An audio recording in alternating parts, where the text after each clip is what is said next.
somebody commented on my Mylar blanket video and said, Mylar blankets aren't worth it. You need to dress properly. Mylar blankets are 100% worth it. You are wrong there, but you are right in the fact that you need to dress properly to begin with.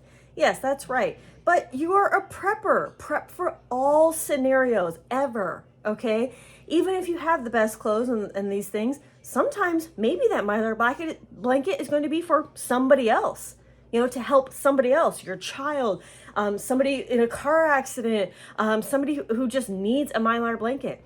Don't be this inept, okay, and this dense in thinking that you don't need to be prepared for all scenarios. Whether you think you're going to use the Mylar blanket or not, be prepared, okay? That's what being a prepper is about. It's about having a plan A, B, C, D, E, F, G, however many plans you want. But don't be this smooth-brained about this and think that just because I've dressed properly, I'm totally ready and prepared for anything. Listen, yeah, dressing properly for cold weather, really solid idea, right? We don't go outside unless we are dressed properly. But I also have some survival gear and other preparedness gear along with me so that I am never, ever caught off guard in any scenario. Now that I have done my rant about that, I'm going to show you guys how we layer up for winter.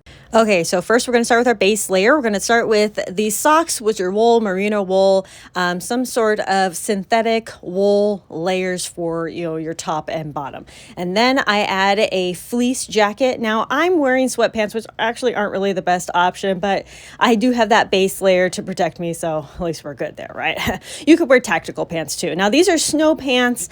These go over all of that. You know, they keep snow wet. And then I also have a vest on. And then I get my big jacket on. I like the baklava or the hat. You could also do both, the baklava with the hat over it, as well as a scarf. Do you like my Minnie Mouse? That's my kids, but I just thought I'd put it on to show you. You could do a scarf. I actually knit that scarf and I knit the hat. Thank you. So now I am ready almost. Oh, hold on. Yeah, got to get the gloves. So we get gloves on. I get them on underneath the mittens. I like to do the gloves underneath the mittens so that if I have to take the mittens off for any reason in these negative temps, you know, your fingers get cold very, very fast within seconds. So that I still have some sort of layer of protection if I need to, you know, scroll Instagram or, you know, make some sort of emergency call or, you know, something more important. It has touch screen is what I'm trying to get at, or, you know, whatever. I need to take my mittens off to do more, you know, things with my fingers. I'm getting really hot in this, so it's time to strip it off. Now keep in mind, I may not bundle exactly like that, like if I'm going to the grocery store, just making quick trips to, like, you know, to a work or, you know, shopping or something like that. That is for like extreme, I'm going to be out in the cold for a very long time, okay? When I leave the house in the negative temps, I will always wear my big jacket and I will always wear my underlayers because these are like my first line of defense here. And then of course, you know, you must insulate your body. This is what we're talking about. Insulate your body, okay? I'm teaching my daughter about insulating, you know, about insulation and why it's so important to insulate. You know, what we're doing is we're trying to keep that body heat in, okay? And keep it in, and then as we're moving and stuff, you know, it's staying in and whatever. We're insulating. That's basically what your clothes and things are doing.